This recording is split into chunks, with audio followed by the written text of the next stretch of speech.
সীমা সপ্ত আকাশ সপ্ত জমিনের মধ্যে পৌঁছে দিয়েছিলেন। এই জন্য হাজিরা যারা ওই আমেনা হওয়ার মধ্যে উনি শুনেছিলেন আজানের ধ্বনি, তারাই কেবল মৃত্যুর আগে তার হয়েও হবে যেতে পারে।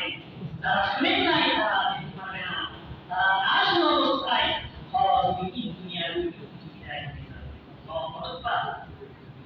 আল্লাহর প্রিয় বান্দা, এই জন্য আল্লাহর কাছে তৌফিক কামনা করে ওই ধ্বনি কি আমার কানে এসেছিলেন আল্লাহ হওয়ার মধ্যে, আল্লাহ যদি সেই ধ্বনি আপনাকে শোনায়, আপনার মৃত্যুর আগে একবার হলেও হায়াতে জিন্দেগিতে আল্লাহ হজ করার জন্য আল্লাহ ওমরা করার জন্য আপনাকে তৌফিক দিয়ে দিবেন।